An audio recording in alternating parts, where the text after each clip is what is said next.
La lectura te hace reflexionar sobre lo que estás leyendo, pues desde luego los gurús se equivocaron. Por suerte para nosotros, pero en España hay muy buenos profesionales de artes gráficas, muy buenos talleres, la escasez y cuando conseguías el papel, el elevado precio.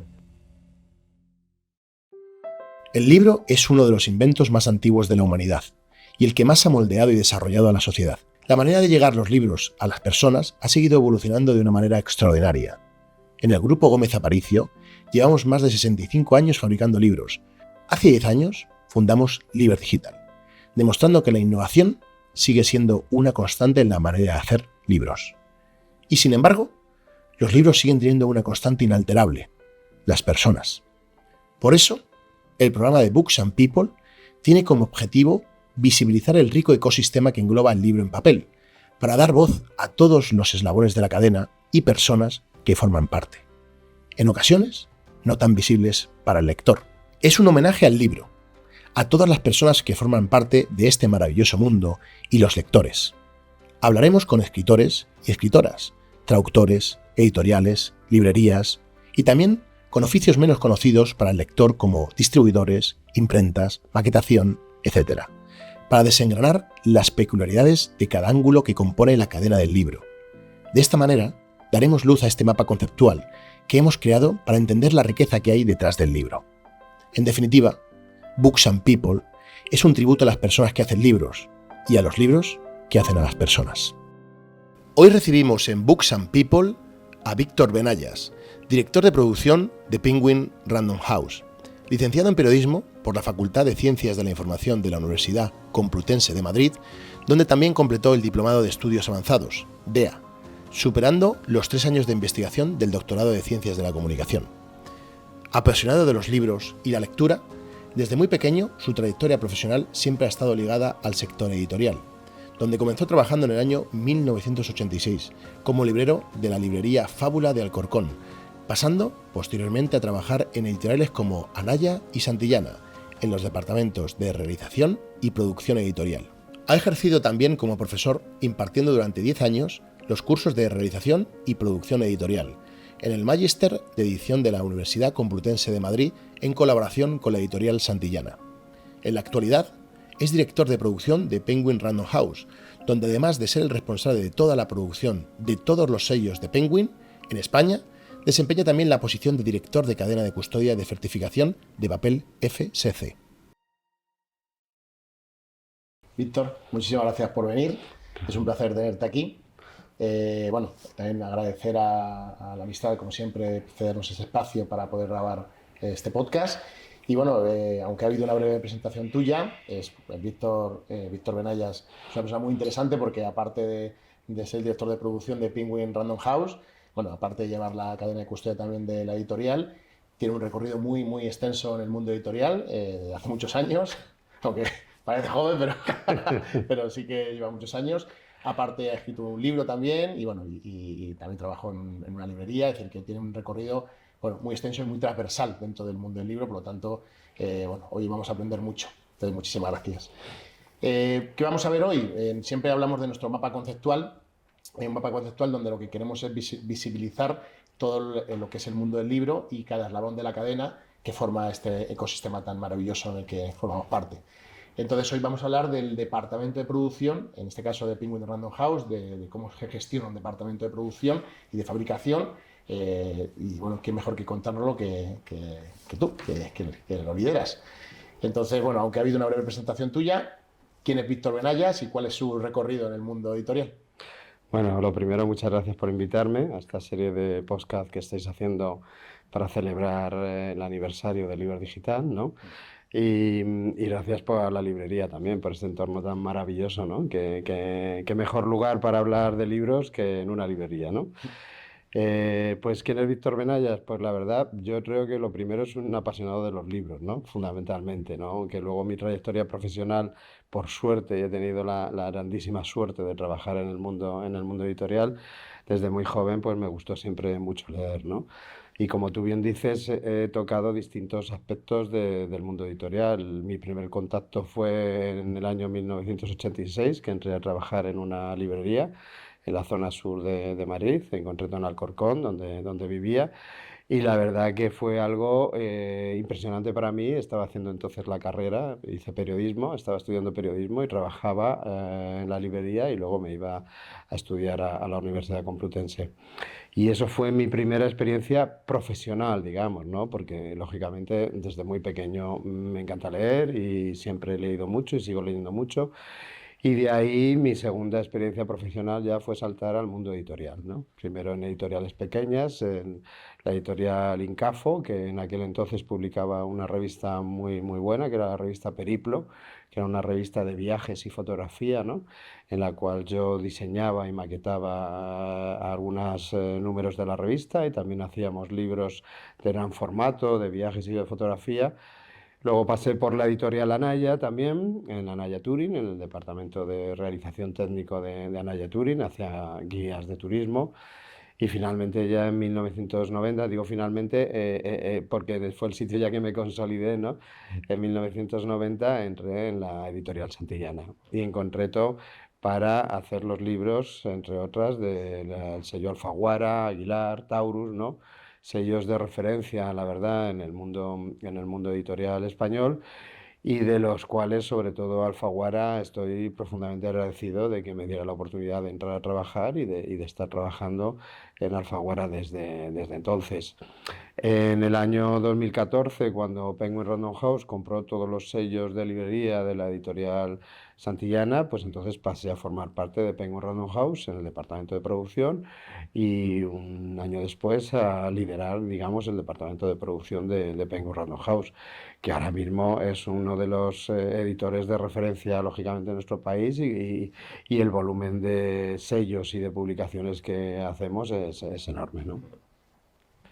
Pues muy interesante, Víctor. Muchas gracias. Bueno, y por obvio que parezca, eso, toda la gente como nosotros, ¿no? Que nos dedicamos a esto, pero eh, ¿qué hace un departamento de producción o de fabricación en una editorial? ¿No? Y bueno, y más aún en una editorial tan importante como Penguin Random House. Pues mira, siempre que me hacen esta pregunta digo lo mismo, o sea, somos como la cocina de los libros, ¿no? Es decir, pero la cocina desde que compramos los ingredientes en el mercado hasta que presentamos el plato al cliente, que en este caso son los lectores y que reciben el plato terminado, ¿no? ¿Eso qué quiere decir? Que, bueno, pues una de las tareas más importantes para nosotros, aparte de la fabricación de los libros, es la compra de todas las materias primas, ¿no?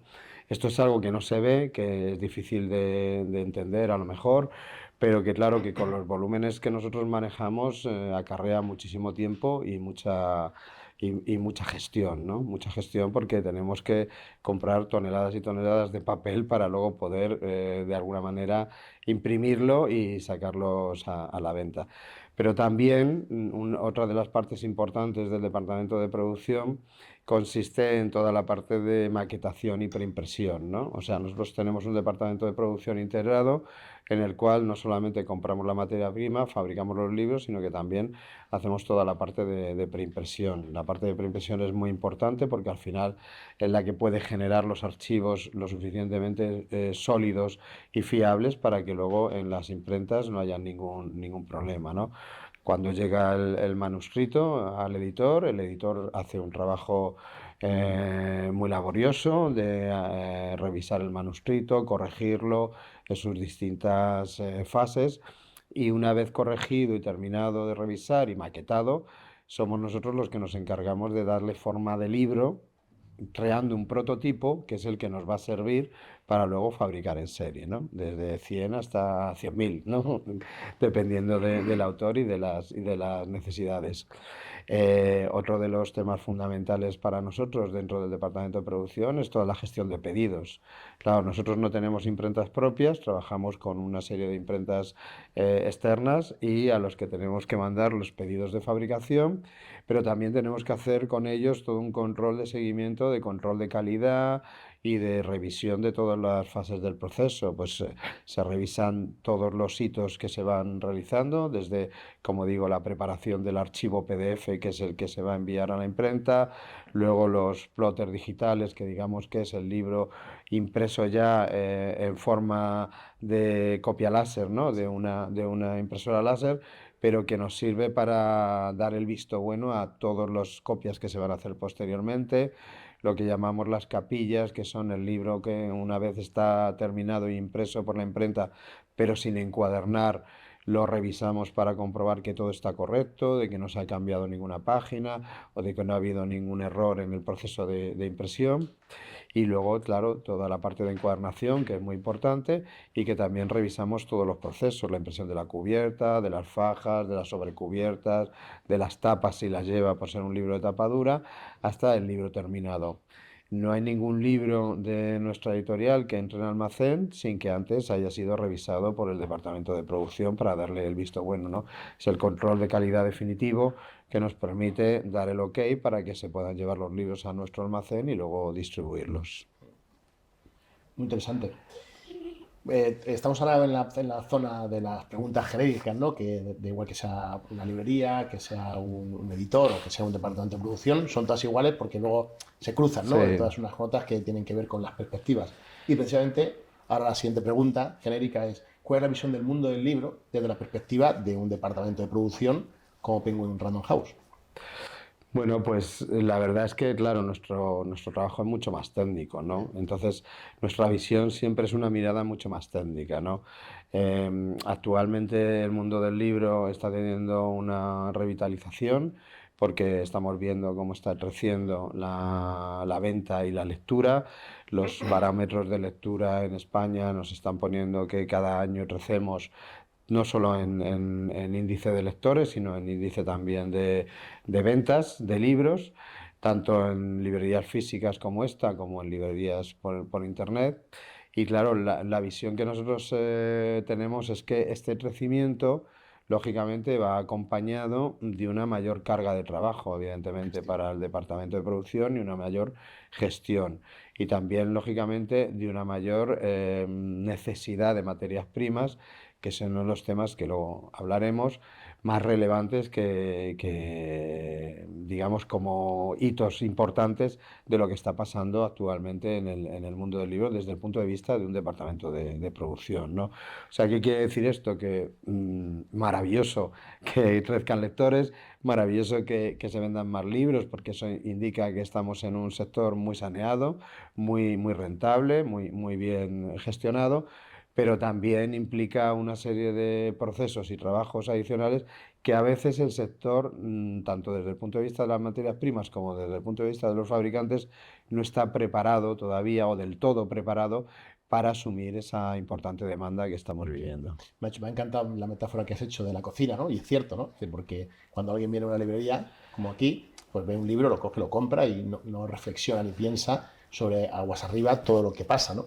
Y nos pasa en un restaurante que a veces llegan tarde y uno se queja, y dice, joder, ¿qué No, pasa, no? Y el restaurante está lleno y de repente se llena un jueves, no está dimensionado, faltan camareros, faltan cocineros, ayudantes en cocina y no llegan los libros, ¿no? Y esto pasa, ¿no? Cuando hay un crecimiento, como está viendo en los últimos años, yo creo que derivados del COVID, que nos dejó muy, por supuesto, muy malas experiencias y malas situaciones, pero por otras nos ha traído unos cambios, y en este caso la lectura, ¿no? Que creo que la gente ha vuelto a enriquecerse y a tener más amor por la lectura, lo estamos viendo en los índices de lectura y en la compra de libros, también en formato papel, que yo creo que es una característica muy importante, ¿no? Que es, yo creo que junto con el audiolibro, lo que más crece en los últimos sí. años dentro del ámbito del libro.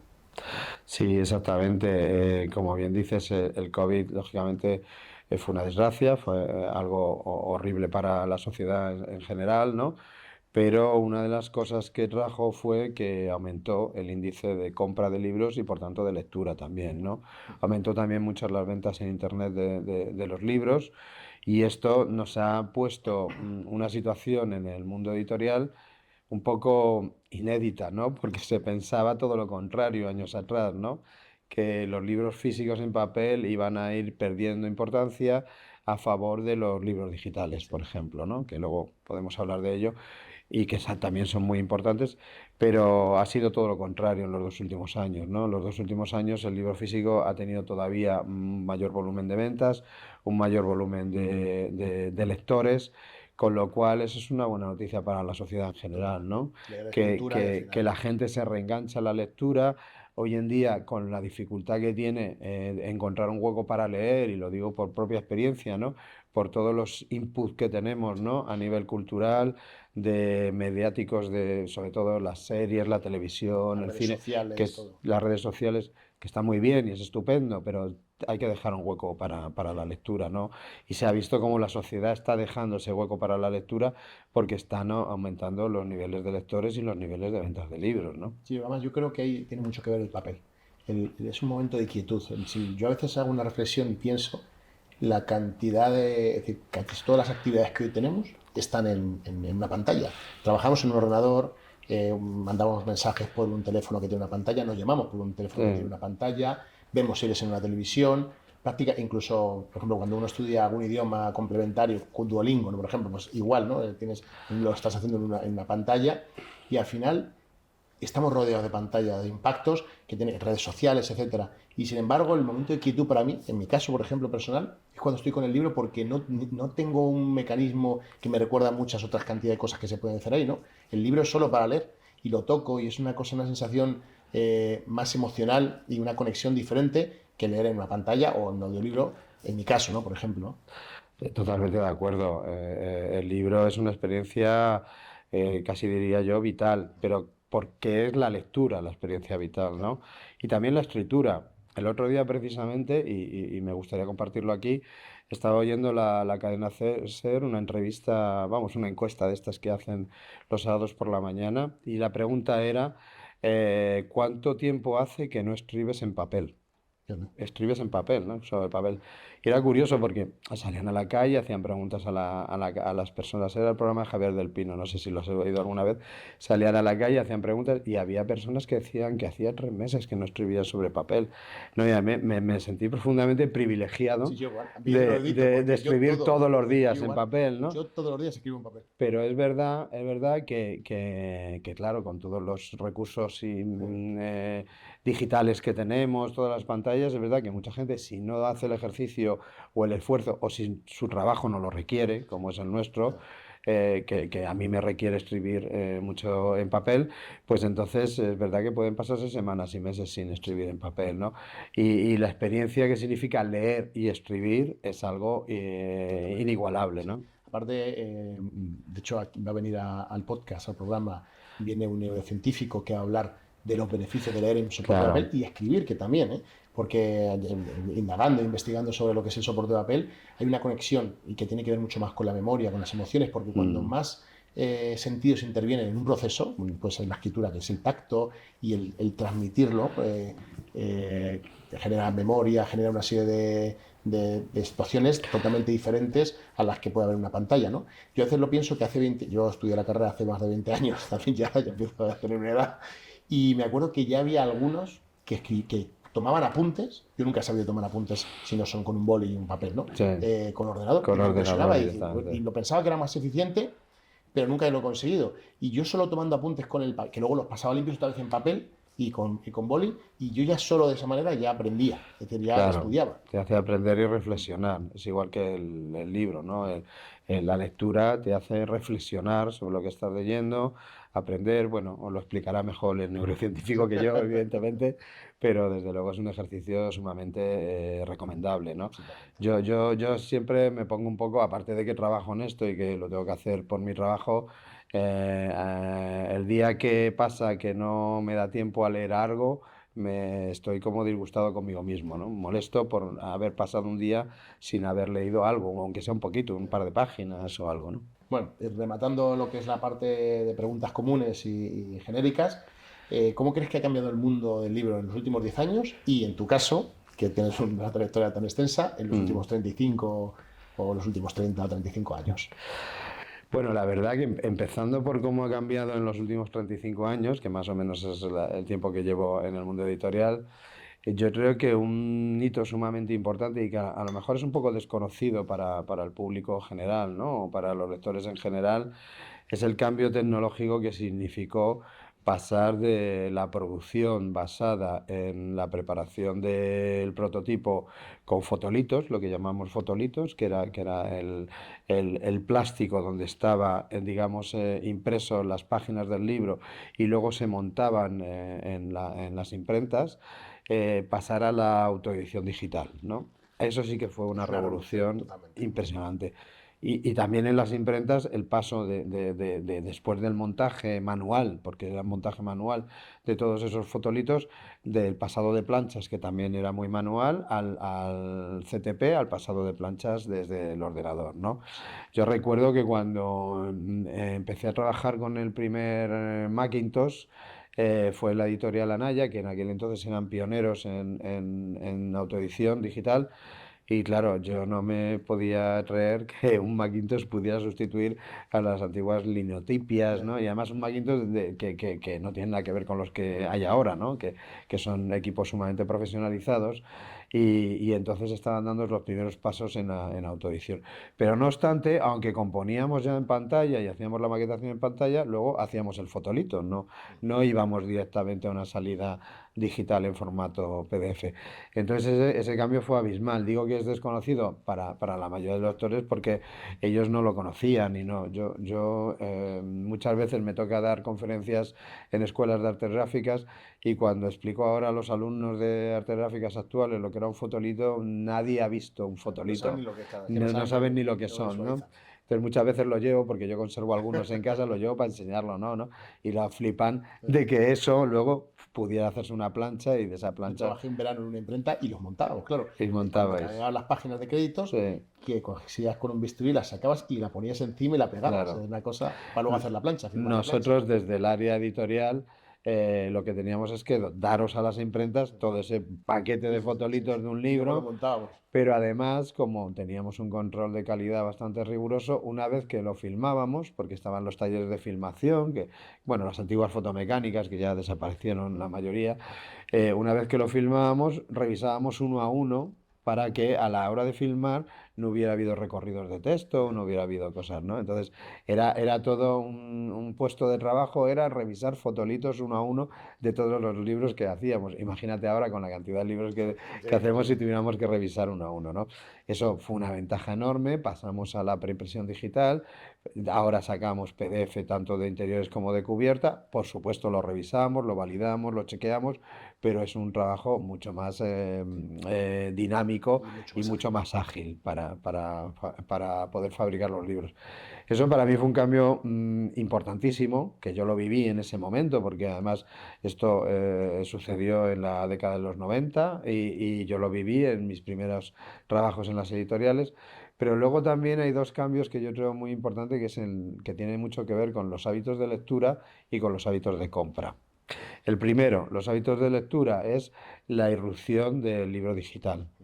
Eso ha tenido mucho que ver, ha sido un cambio muy importante en el mundo editorial, un cambio que al principio se veía con cierto recelo, porque claro, los editores de toda la vida, pues eran defensores a ultranza, lógicamente, del libro en papel. Y claro, como había en aquel momento mucho ruido alrededor del libro digital y sobre todo los tecnólogos estaban insistiendo de que en 10 15 años el libro digital iba a hacer desaparecer el libro de papel, De hecho, pues había miedos. sí, de hecho nosotros en 2008, en la red que yo escuché, que varios tecnólogos fue en 2008, Sí, hablaban de la desaparición total habían de prácticamente del desaparición. libro o del soporte de papel. Y ahí es donde empezamos a investigar las tecnologías de impresión digital para hacer tiradas cortas, Claro. porque yo siempre visualicé que digo, el libro en papel no puede desaparecer, digo, pero habrá libros de tiradas cortas firmadas por los Siempre escritores, quedará algo, ¿no? Que alguna cosa podamos así, ¿no? hacer como Efectivamente. impresores, ¿no? Y por eso empezamos a investigar las tecnologías digitales. Y en 2014 acabamos montando Liber Digital, precisamente también promovidos por esto, ya sabiendo, porque en 2012 tocó Sí, ya suelo, se yo había creo, estabilizado más. efectivamente, y ya empezó a crecer tímidamente, pero poco a poco, y se empezaba a ver que el libro electrónico no iba a desbancar al papel, ¿no? Pero bueno, Pues desde luego los gurús se equivocaron. Por suerte para sí, nosotros sí. y por suerte para los amantes de los libros se equivocaron. Yo precisamente en 2008 es cuando en Santillana, que estaba yo entonces en Santillana, empezamos a hacer los primeros libros digitales, porque claro, desde el punto de vista de la editorial era, bueno, para nosotros sobrevivir, según estas vaticinios que hay, tendremos que seguir haciendo libros, lógicamente, es nuestro negocio, es nuestro trabajo, y tendremos que hacer la versión digital, porque si la versión digital va a tener tanta importancia y va a comerse al libro en papel, por lo menos venderemos libros digitales, ¿no? Entonces, imagínate para todos aquellos que trabajábamos en el libro del papel y que estábamos más pegados a profesiones, digamos, más relacionadas con el diseño, con el arte, con el periodismo también, con la escritura, empezar a aprender programación para poder hacer un libro digital, porque al final un libro digital, el formato estándar, el EPUB, no es más que una página web, o sea, lleva, pues, lo que hay detrás son archivos XML y HTML. Entonces yo ahí me sentí que yo tenía que reinventarme.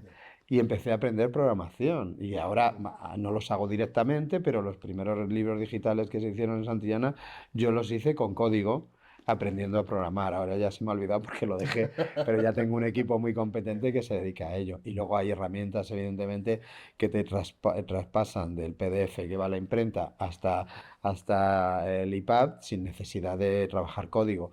Y el propio InDesign tiene salidas para el libro Sí, se ha digital también. automatizado mucho ese Entonces se ha proceso. automatizado mucho, pero al principio había un desconocimiento enorme y claro, nos tiramos a la piscina, ¿no? Dijimos, bueno, tenemos que hacer libros digitales.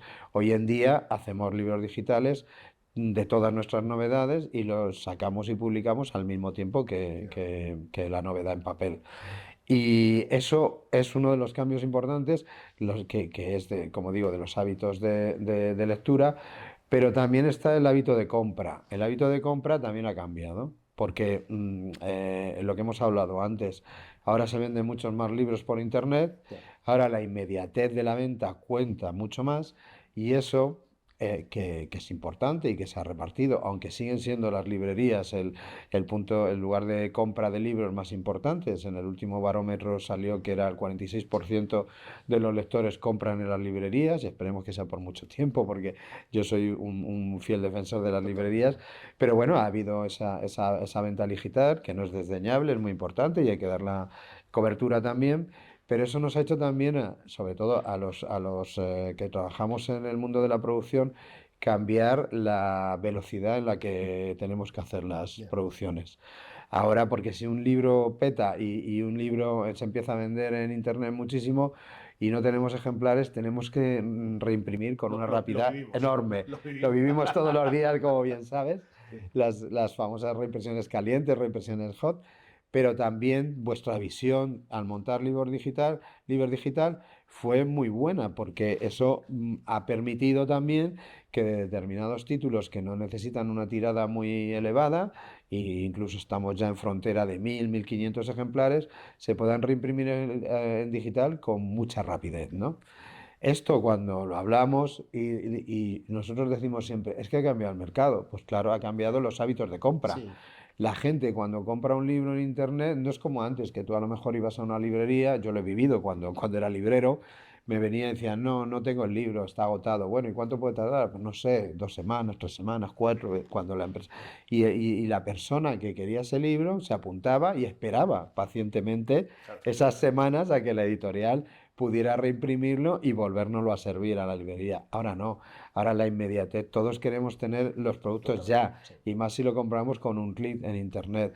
Entonces nosotros como profesionales lo que tenemos que hacer es conseguir eso, que nunca haya falta de existencias Yo de nuestros libros. leí hace tiempo una cosa que me encantó sobre la innovación.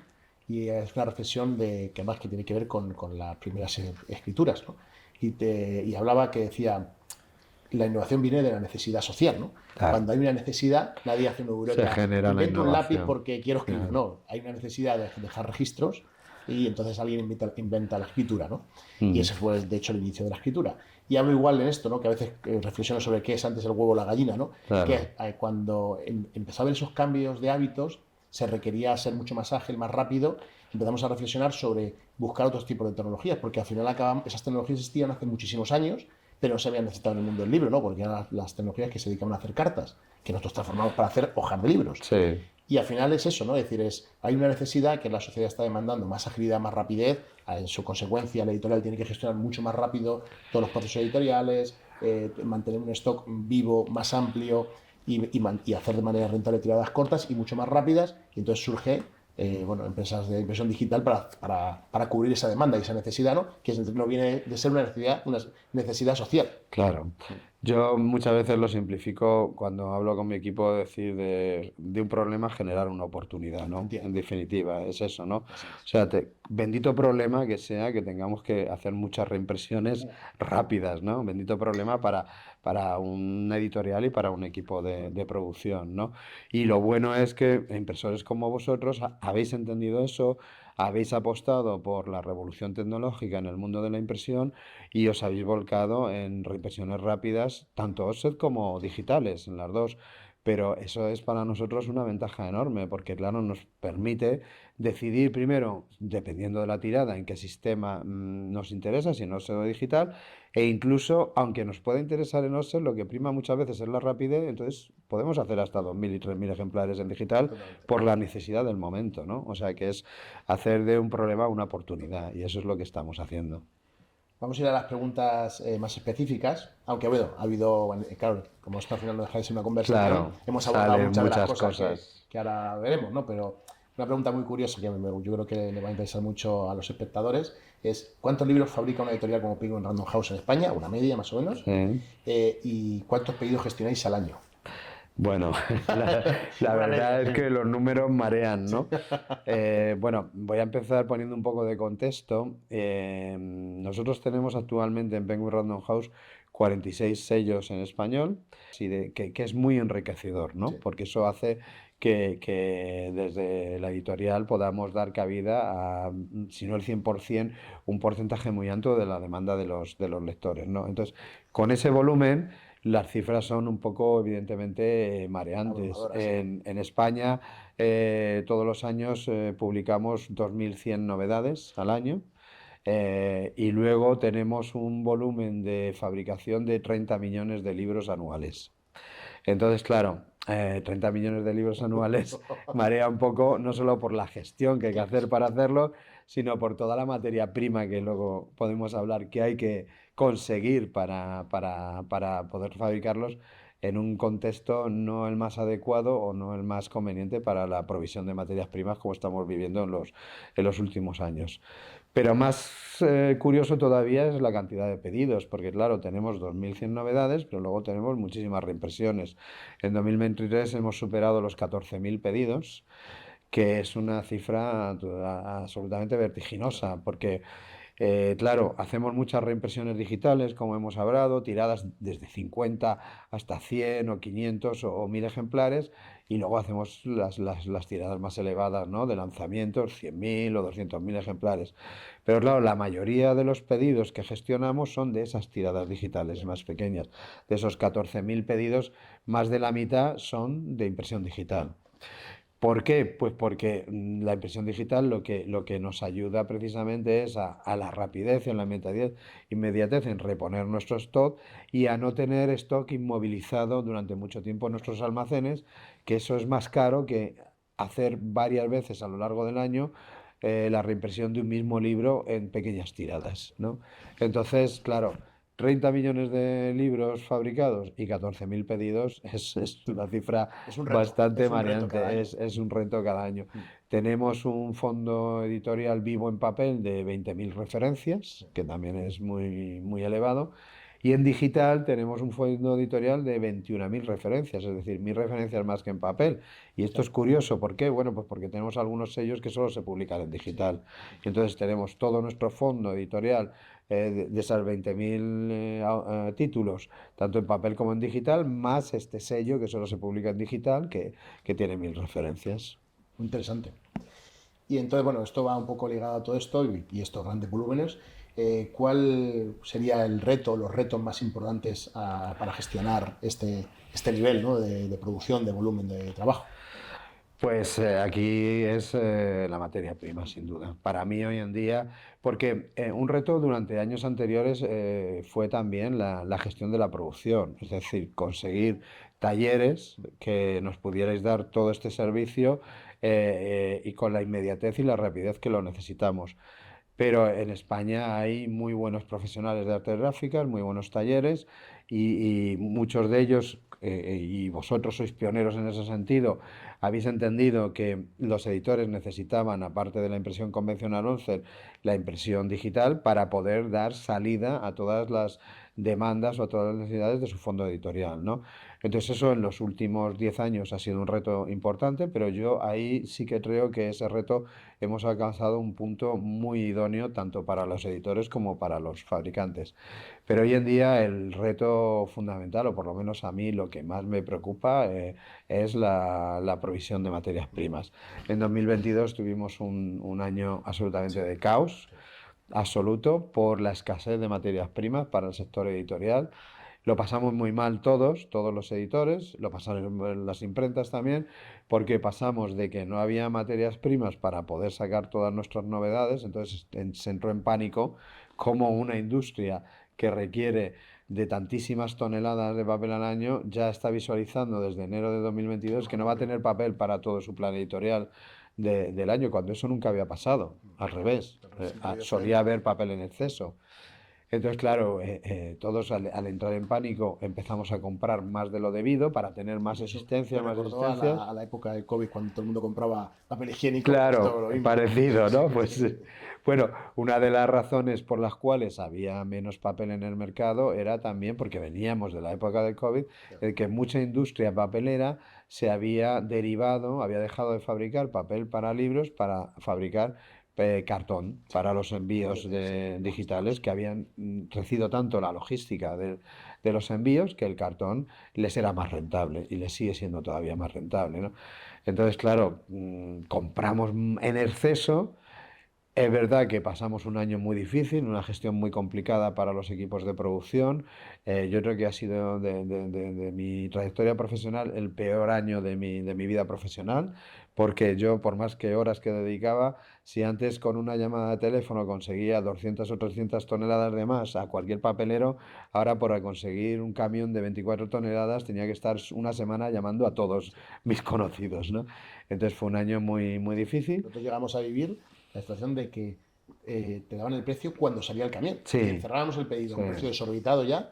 Y cuando el camión salía, te decían, oye, que al final el precio es este. Y claro. tenías que decir que sí, porque es que Sí, no había había, papel. había las dos cosas, la escasez y cuando conseguías el papel, el elevado precio. Porque claro, la pasta es verdad que subió mucho, subió más de un 50% por el encarecimiento también de todos la energía y sobre todo la energía del gas. Las papeleras es fundamental el gas porque es el que hace conseguir que seque la pasta de papel y que elimine el agua, ¿no? Que al final el proceso de fabricación del papel requiere mucho gas para la eliminación del agua que tiene originariamente la pasta y que el papel quede con la textura y como lo conocemos, ¿no?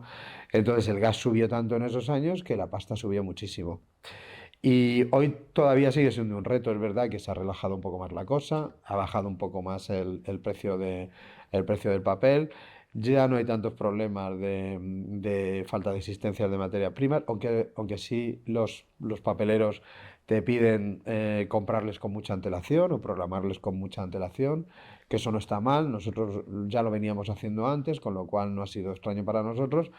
Pero sí es verdad que siempre es un reto de que tienes, digamos ahí, la inquietud o el temor de en cualquier momento Sí, esto pueda volver a pasar. Y además la guerra entre Rusia y Ucrania ha hecho que mucha pasta de papel que venía de Rusia al mercado europeo deje de entrar en el mercado europeo. Sobre todo los papeleros del norte de Europa, noruegos, finlandeses y suecos, traían mucha pasta de papel de Rusia que lógicamente con el tema de la guerra se ha eliminado. Entonces ha habido todavía una cierta escasez de pasta que está provocando que el precio oscile tanto, a veces baja, a veces sube y tal, pero bueno, no hay escasez de materias primas. Pero yo creo que el reto más importante es ese, y más con los volúmenes de crecimiento que tienes. Imagínate para cualquier industria o para cualquier negocio saber que tu producto está creciendo en ventas, pero que hay una gran incertidumbre sobre las materias primas que generan tu producto. Eso es un problema con el que nos enfrentamos todos los días, ¿no?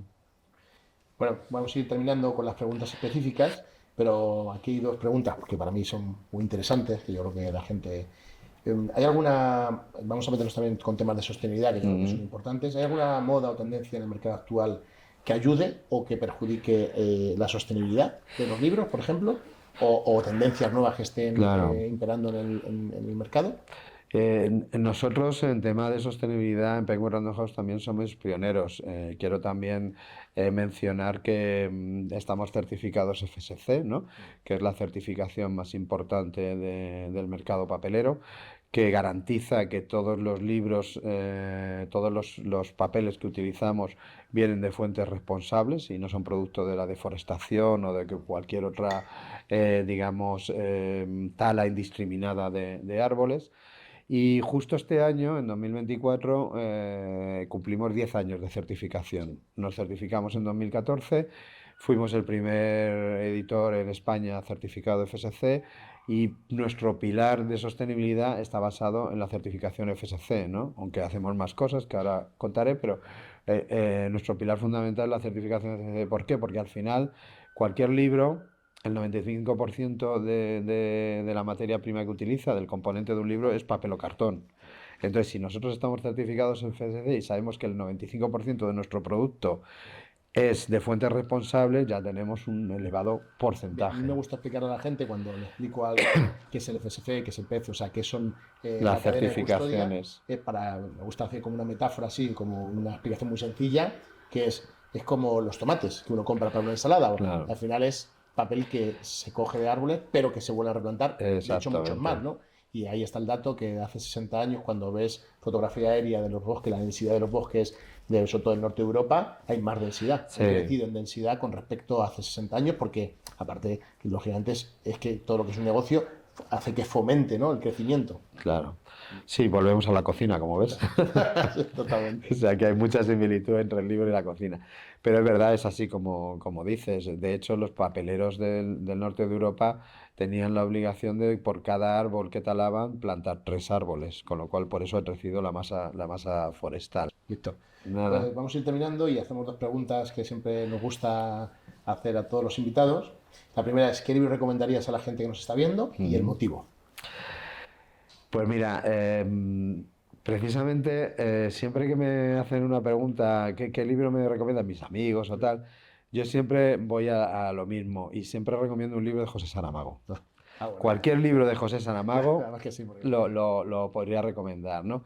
Pero además, este año que además se cumple el 60 aniversario de la editorial Alfaguara, también, pues voy a recomendar La Caverna, que es un Me encanta, libro de me José encanta. Saramago, lo has leído seguro, Sí, sí. que es un libro de José Saramago, de justo el libro que escribió después de recoger el Nobel en el año 2000, le dieron el premio Nobel de Literatura y fue el siguiente libro que escribió y publicó. Y para mí tiene un valor muy especial y me emociona mucho leer La Caverna, ¿no? Porque es, bueno, ya sabemos cómo es Saramago, tiene esa forma de escribir tan especial, que entre otras cosas le ha valido que le dieran el premio Nobel, ¿no? Que no puntúa, no pone puntos, comas, escribe de forma especial. Pero además es que este libro es una parábola de lo que es el paso del mundo tradicional al mundo moderno, ¿no? Sí, a mí por eso me gustó esa... Digamos, final de ciclo del artesano, inicio de ciclo del mundo, no ya industrial, pero sí mundo comercial, ¿no? Al final, cuando le preguntaban a José Saramago qué era la caverna en el momento actual, dice, la caverna son los grandes centros comerciales, ¿no? Y a mí me gusta siempre la metáfora que hace con el propio proyecto de la caverna de Sí, Platón, ¿no? Es decir, con exactamente, cómo es se que va perdiendo proviene el de mundo de ahí. alguna manera, ¿no? Pero yo también lo saco a colación en esta entrevista porque al final siempre se habla de nuestro sector como de artes gráficas. Y artes gráficas combina dos palabras que son muy significativas. Al final lo que hacemos es un arte y por Totalmente. tanto es algo artesanal. Sí. Pero también lo que hacemos es algo industrial, que es la gran industria gráfica, ¿no? Entonces yo creo que este libro simboliza muy bien esa parábola de lo que ha sido nuestra vida y nuestra trayectoria profesional, del paso de lo artesanal a lo, Sí. a lo Sí, digital y mediático y, yo creo que hay cosas que y siempre se han quedado en lo comercial, ¿no? artesanal. Bueno, por aquí tenemos a Geons, que sé que está haciendo todas nuestras fotos. Fotografías, Y me sí. acuerdo cuando él vino a su libro, que le hicimos, lo imprimimos en nuestra imprenta, claro, se cambiaron un montón de parámetros porque sigue siendo arte gráficas y el arte es que venga el fotógrafo, el ilustrador y diga, no, es que hay matices subjetivos que no te los puede dar un ordenador, que tengo que ser yo.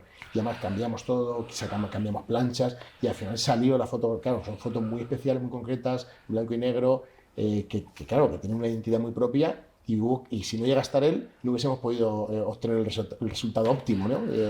Y es fundamental. Pues La Caverna yo creo que explica esto muy bien, no es una profesión de un artesano del mundo de las artes gráficas, es un alfarero, Sí. como bien sabes, pero creo que explica muy bien todo esto y desde luego es un libro muy emocionante y que te hace reflexionar como todos los libros de Saramago.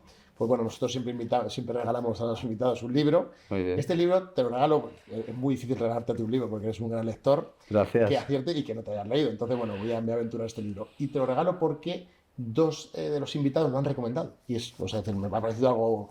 de todo el mundo han coincidido, ¿no? Han coincidido en este mismo libro. Muy y tiene algo que ver, no tanto, lógicamente, a lo que es la esencia de La Caverna, ¿no? De Saramago, pero de alguna manera es de Stefan Zweig y tiene que ver un poco con el cambio, ¿no? Esa, el cambio de paradigma. De paradigma que pasa en Europa, ¿no? Y él narra ese cambio de paradigma y hacia dónde vamos, ¿no? Y de alguna manera pues también tiene su... El mundo de ayer, bueno, tiene un nombre muy significativo. Sí. No lo he leído y te lo agradezco mucho porque desde luego lo voy a leer con mucho interés. Sí. Pues ya para terminar, que es creo que vamos, la pregunta más emotiva y más emocional del podcast, ¿cuál es tu primer recuerdo con un libro? Uy, es más complicado. Mira, yo te voy a decir primero mi primer recuerdo con la lectura, ¿vale? Y luego mi primer recuerdo con un libro. Mi primer recuerdo con la lectura eran los tebeos de Mortadelo y Filemón. De Mortadelo y Filemón, Zipizape, 13 Rubes del Percebe, ¿no? Que además luego, por curiosidades de la vida, he terminado haciendo los libros de Ibáñez, porque claro, también Penguin Random House compró la editorial Bruguera y he terminado haciendo libros de Mortadelo y Filemón y los seguimos haciendo y sigue teniendo un nivel interesante de venta, ¿no? Entonces yo aprendí a leer con los tebeos de Mortadelo y Filemón, iba todos los domingos al kiosco a comprar, no sé si era una peseta o 50 céntimos lo que valía entonces, iba todos los días al kiosco a comprar. Pero ya hablando de libros, el primer libro que yo recuerdo con emoción de haber leído y que me enganchara fue El último mohicano, de Feminor Cooper. Que luego se hizo una película estupenda, por cierto, ¿no? Pero yo lo leí en una edición de una editorial que no recuerdo ahora cuál era, pero que era un libro que llevaba texto y cada X tiempo, en repliegos, una ilustración a color. De un ilustrador además muy importante, Verdaguer, creo recordar que era, y yo era pequeño y estaba totalmente emocionado y leía tan rápido solo para llegar a la ilustración en color para ver lo que estaba leyendo, ¿no? O sea, porque nunca tuve la tentación de ver las ilustraciones antes de la lectura, ¿no? Que eso yo creo que era algo... Para un niño era difícil conseguirlo, ¿no? Pero El último mohicano lo recuerdo muy especialmente y luego cuando salió la película, la verdad que la película está muy bien hecha, creo que es muy fiel al libro y para mí es un recuerdo muy emotivo de mi infancia. Me encanta esta pregunta porque, bueno, ya lo verás cuando veas el podcast, se te ha iluminado la cara y por eso me encanta esta pregunta porque el primer recuerdo que uno tiene con un libro tiene un carácter muy emocional. Y es que se nota en las caras de los invitados cuando están hablando de ese momento. Es verdad. Para arriba, están recordando cada situación. Sí, me encanta. Sí, se te ilumina, es verdad. Además, coincide también que, a ver, salvando las distancias, evidentemente, también es un libro que explica un cambio de paradigma y un cambio de social, ¿no? Sí. Las guerras entre los indios y los franceses, franco-indias, y todo eso que, claro, yo como en mi lectura infantil no tenía ni nada que ver. A mí lo que me interesaba era la aventura, el transportarte a un lugar insólito, ¿no?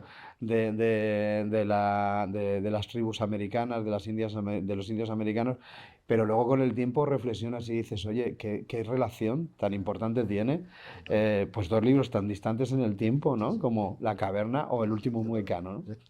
Pues Víctor, muchísimas gracias, es un placer tenerte, súper interesante y muchas gracias. Muchas gracias. Encantado, muchas gracias a vosotros. Gracias.